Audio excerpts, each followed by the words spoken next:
Los otros versículos que iba a compartir antes, que yo no me llevo muy bien con la tecnología y quise copiarlos en otro lado para tenerlo más rápido y no pude, bueno. Entonces los voy a leer rápido, es solo para tener una referencia de una de las facetas de estos dos hombres, tengo aquí, gracias, de estos dos hombres de la Biblia, que hay muchos, pero bueno, quise elegí estos dos. Job 4:3-4. He aquí, tú enseñabas a muchos, fortalecías las manos de los débiles, al que tropezaba, enderezaban tus palabras y fortalecían las rodillas de los que caían. Mis pies han seguido tus pisadas, guardé su camino y no me aparté. Del mandamiento de sus labios nunca me separé. Guardé las palabras de su boca más que la comida. Esto es Job 29:11. Los oídos que me oían me llamaban bienaventurado, los ojos que me veían me daban testimonio. 12. Porque yo libraba al pobre que clamaba, al huérfano que carecía de ayudador. Perdón.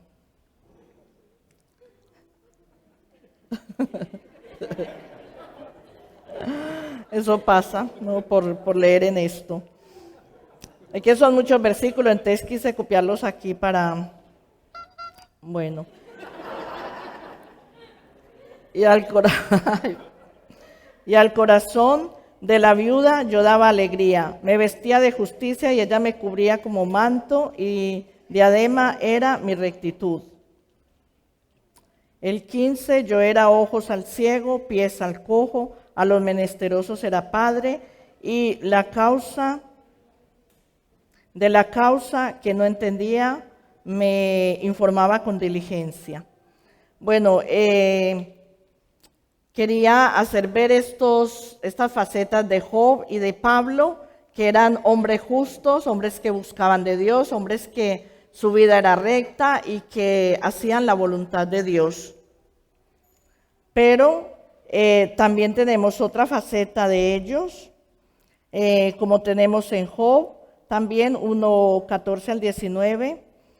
Y vino un mensajero a Job y le dijo, estaban arando los bueyes y las asnas paciendo cerca de ellos, y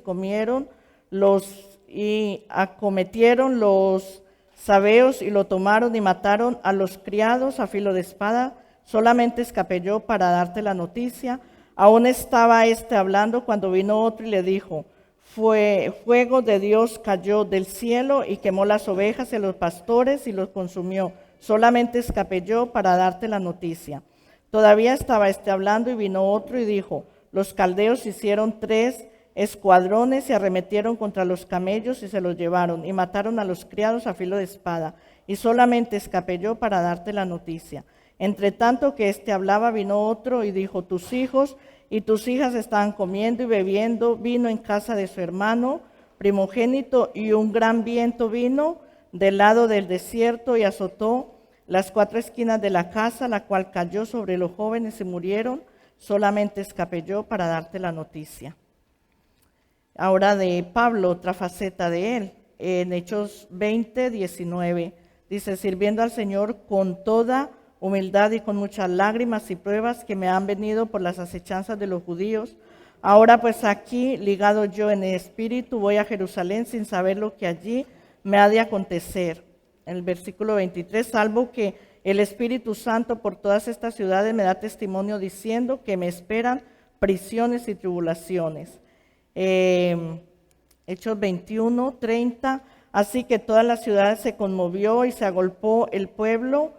Apoderándose de Pablo, le arrastraron fuera del templo e inmediatamente cerraron las puertas y procurando ellos matarle, se le avisó al tribuno de la compañía que toda la ciudad de Jerusalén estaba alborotada. El 2:11, son ministros de Cristo, como si estuviera loco hablo, yo más, entre trabajos más abundante, en azotes sin número, en cárceles más, en peligro de muerte muchas veces. De los judíos 5 veces he recibido 40 azotes menos uno.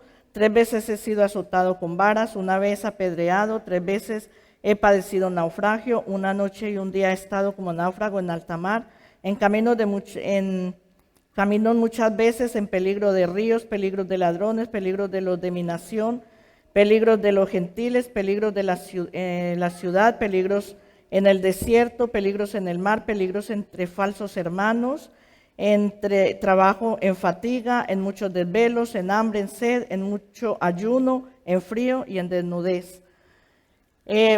Quise que viéramos estas 2 partes, estas 2 facetas, que eran hombres justos, hombres rectos, que hacían la voluntad de Dios, pero también hombres que tuvieron grandes sufrimientos. Casi todas las historias de la Biblia, los personajes de la Biblia, pues vemos en ellos que han pasado sufrimientos. Todos han sufrido bastante. Vemos, por ejemplo, la historia de José, la historia de Daniel, de muchos, casi de todos. Pero escogí estos 2 que son los más. Todo el mundo sufre, ¿no? En este mundo, pues, tenemos sufrimientos, mucho. Hambre, guerras, enfermedad, muerte, corrupción, soledad, frustración, rechazo, traición, un gran número de etcéteras. Quien no ha sufrido es o porque ignora el sufrimiento, porque se engaña a sí mismo o porque no ha vivido lo suficiente. Los jóvenes, pues los jovencitos casi no hablan de sufrimiento, porque no lo han vivido, no han vivido suficientemente. Pero los que ya somos más adultos, pues todos tenemos alguna historia que contar de sufrimiento. El sufrimiento es algo normal como consecuencia de que vivimos en un mundo caído, como consecuencia pues del pecado. Y muchas veces la gente lo mira como castigo, el sufrimiento. Pero, ¿qué pasa cuando somos redimidos, cuando somos hijos de Dios, como estos hombres que leímos? ¿Qué pasa cuando no estamos en pecado? Cuando personas justas vemos que pasan sufrimiento. ¿Qué pensamos ahí? Si no hemos pecado, ni nos hemos apartado de Dios, es más, muchas veces podemos estar haciendo su voluntad, estamos caminando en un camino recto, trabajando, haciendo la voluntad de Dios, pero estamos pasando por un gran sufrimiento. Y esto a veces nos lleva a pensar que es inmerecido o que es casi injusto. Muchas veces lo podemos pensar así, que Dios nos abandonó, que no nos quiere responder. Y a veces el sufrimiento nos ataca por varios frentes o por muchos a la vez. Podemos ser atacados por el sufrimiento en lo físico, como una larga y dolorosa enfermedad. Emocional, pues todas las heridas emocionales que tenemos sin sanar nos causan dolor, como el rechazo, como el egocentrismo, como, tantas cosas. Espiritualmente, también nos ataca espiritualmente el sufrimiento, pues cuando no sentimos la presencia de Dios, cuando nos desesperamos y no encontramos salida a algún problema, y sobre todo nos sentimos como que Él está lejos. Aunque lo busquemos, no lo podemos sentir. Eso también nos trae sufrimiento. Todo esto nos lleva a preguntarnos, ¿por qué, Señor? ¿Por qué a mí? ¿Qué he hecho mal? Podemos tener la misma reacción de los amigos de Job. Conocemos la historia de Job. ¿Cuál fue la reacción de sus amigos? Pues pensar que era por causa del pecado.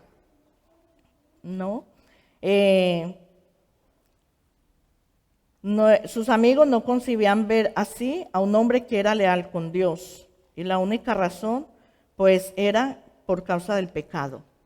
Y nosotros muchas veces en medio del sufrimiento, pues nos lleva a pensar, ¿qué pasa? ¿Qué he hecho mal? ¿Será algún pecado? ¿Estoy en pecado? ¿He pecado? A lo mejor no me he dado cuenta.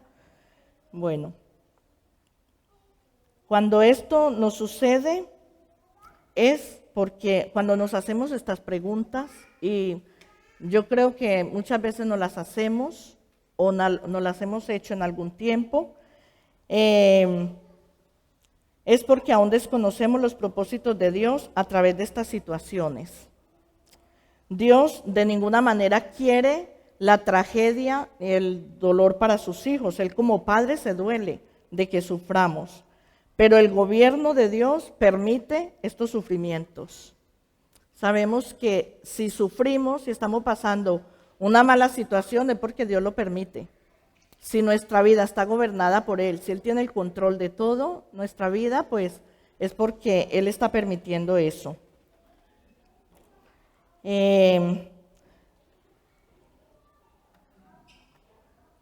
Pero Dios lo permite para que de todo mal, el mal del desastre, del dolor, del sufrimiento, salgan bienes mucho más importantes que la pérdida. Y lo hemos visto en el libro de Job y de otros tantos, ¿no? Como en la vida de José, como después, pues el resultado fue mucho mayor que el mismo sufrimiento.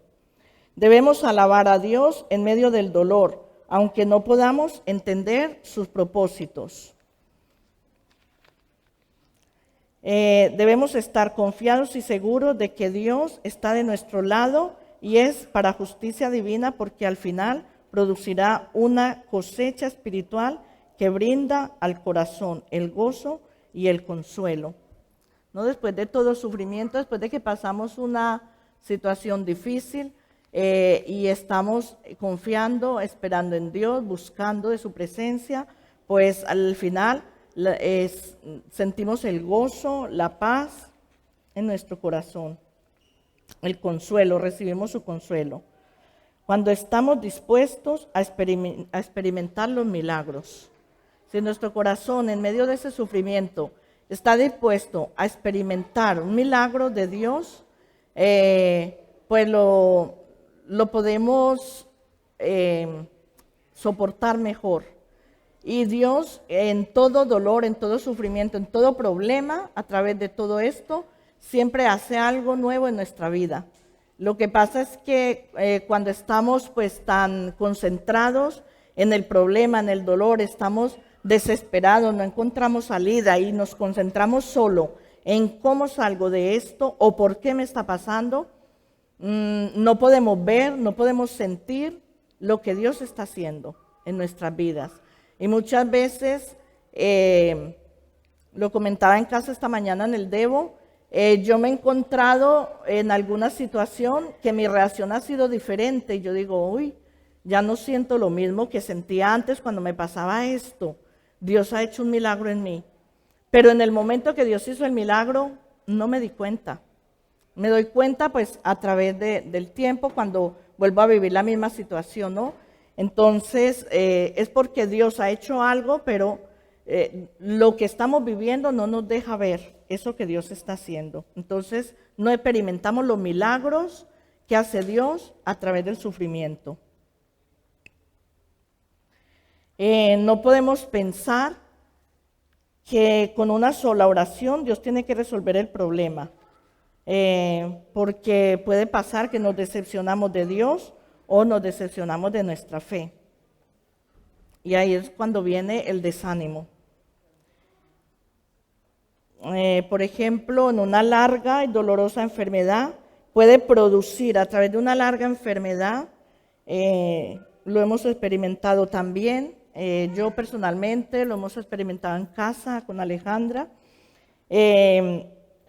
puede producir paciencia y disciplina en la oración, porque cuando estamos esperando en Dios, cuando confiamos en Él, a través de, si estamos en cama, no podemos hacer nada, pues oramos y oramos y oramos y nos llega todos los motivos para orar. ¿Por qué? Porque estamos ahí y tenemos tiempo, aunque nos sintamos mal. Entonces, no debemos quejarnos por la enfermedad, sino darle gracias a Dios porque mira, he orado pues como nunca antes, ¿no? Puede generar compasión hacia otros que sufren. Lo que estamos pasando puede generar que después vemos a otra persona sufriendo y sentimos. Podemos orar por esa persona, sintiendo, sabiendo lo que está sintiendo, porque ya nosotros lo hemos pasado. Ayudar a alguien que pase por la misma situación. Bueno, porque a través de la respuesta o después que pasa el problema, lo que hemos experimentado con Dios, podemos aconsejar a otra persona, tranquila, vamos a orar, espera en Dios, confía en Dios, ¿no? Que la respuesta vendrá. ¿Por qué? Porque lo hemos experimentado. Lo más importante de todo esto, lo más importante es que Dios siempre corrige algo en nuestra vida a través del sufrimiento. Siempre corrige algo, siempre nos enseña algo. El sufrimiento es la forma que Dios tiene para decirnos que algo tenemos que cambiar. También nos hace sensibles para bendecir las vidas, compartiendo el dolor y el silencio con el que sufre.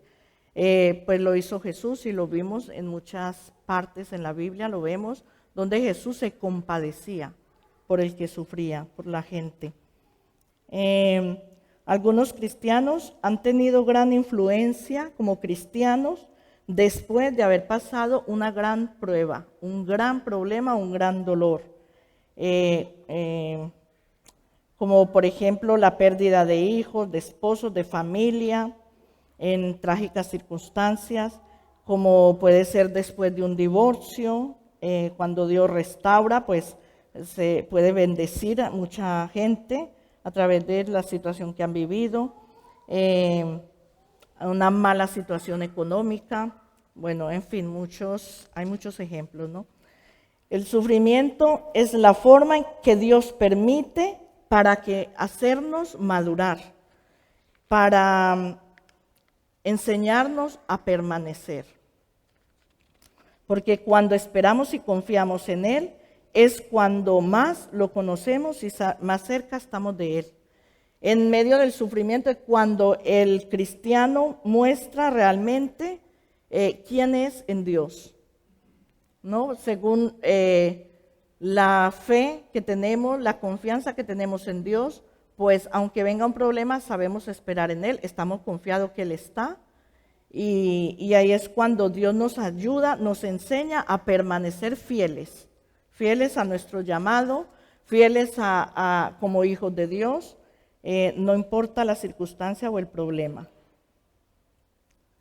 Jesús mismo fue perfeccionado a través del sufrimiento, no porque Él tuviera que pasarlo, sino porque, ¿me puedes buscar, Alex? Sino por darnos ejemplo. Hebreos 5, 7 y 8.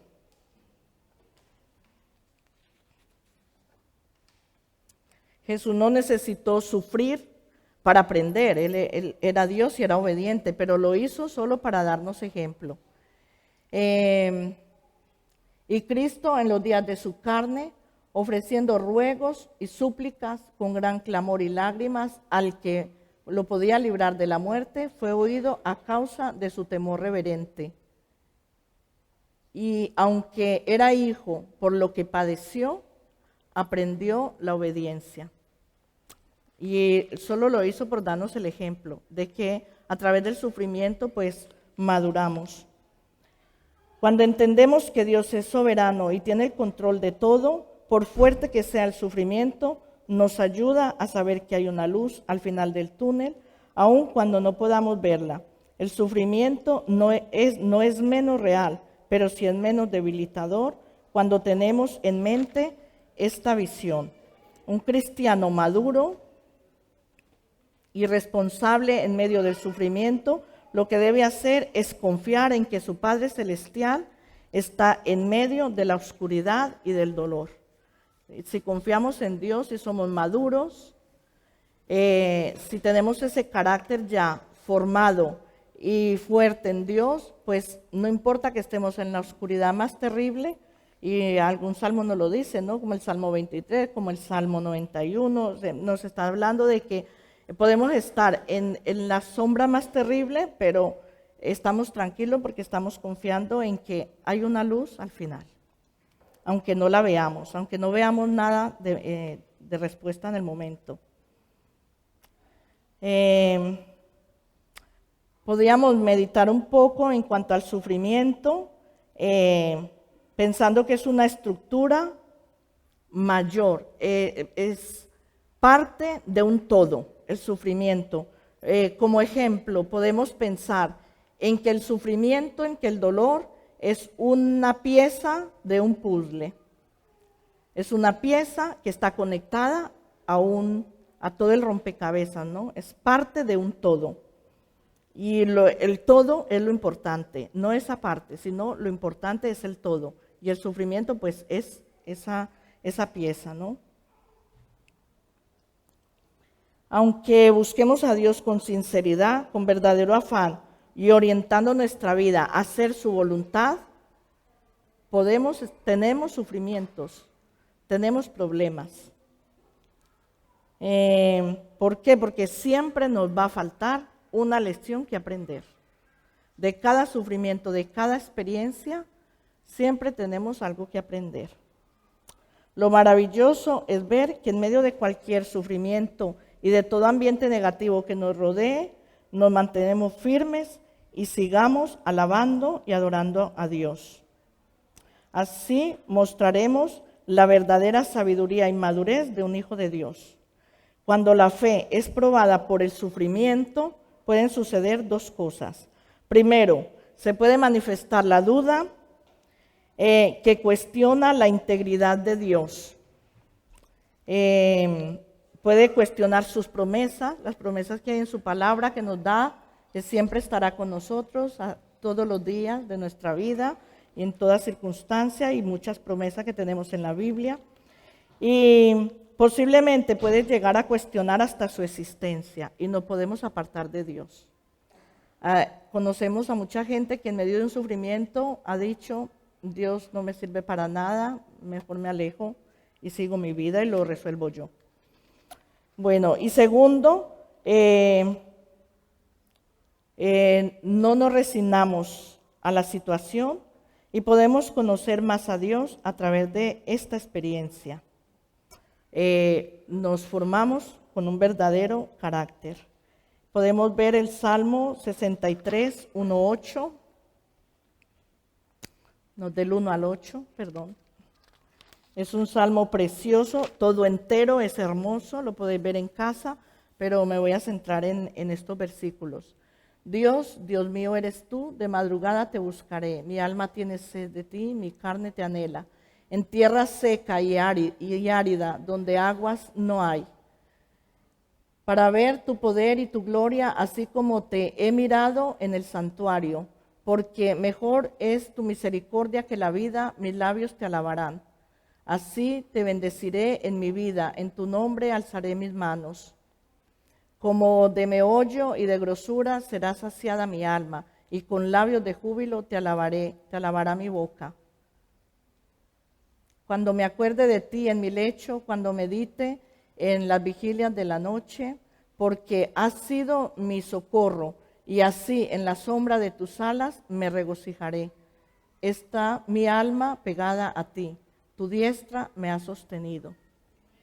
Después de un problema, pues como David, podemos decir esto a Dios, alabarlo y darle gracias. Ahora, si estamos haciéndonos esta pregunta de ¿dónde está Dios en medio de esta circunstancia? ¿Dónde está Dios en medio de esta prueba? Pues la respuesta es, Dios está donde siempre ha estado, donde está ahora mismo, en la voz interna de tu conciencia que escucha que te llama, en el susurro apacible y delicado, en la cercanía de tu corazón, en el fondo de tu alma, en el llanto, en el dolor. Ahí está Dios, deseando que en medio de todo esto puedas sentir la manifestación de su amor. Después de lo que hemos visto, y volviendo a nuestros dos personajes, podemos decir que Pablo y Job fueron dos campeones. A pesar de todo el sufrimiento que tuvieron, fueron dos campeones. Y Satanás se dio cuenta de que existen verdaderos hijos de Dios que les sirven solamente por su amor.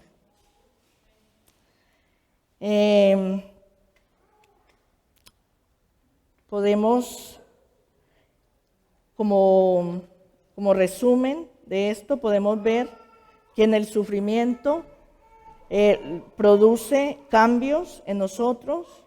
El sufrimiento produce madurez, produce confianza en Dios, se fortalece nuestra fe, nos disciplinamos, nos aferramos a la oración y podemos conocer más a Dios. Y ahora quiero que veamos estos versículos, Job 19, 23, que también fue lo que como Job alabó a Dios al final de todo su sufrimiento. ¿Quién diese ahora que mis palabras fuesen escritas? ¿Quién diese que se escribiesen en un libro? Que con cincel de hierro y con plomo fuesen esculpidas en piedra para siempre. Yo sé que mi Redentor vive y al fin se levantará sobre el polvo, y después de deshecha esta mi piel, en mi carne he de ver a Dios, al cual veré por mí mismo, y mis ojos lo verán, y no otro. En medio del sufrimiento lo podemos ver nosotros mismos, ya no porque otro nos comparta las experiencias que ha tenido con Dios, sino que nosotros mismos lo podemos experimentar. No me lo quites, sales por fin. Mis ojos lo verán y no otro, aunque mi corazón desfallece dentro de mí. Ahora sí el otro. Y este es el final que le dice Job a Dios: de oídas te había oído, mas ahora mis ojos te ven. Dios les bendiga.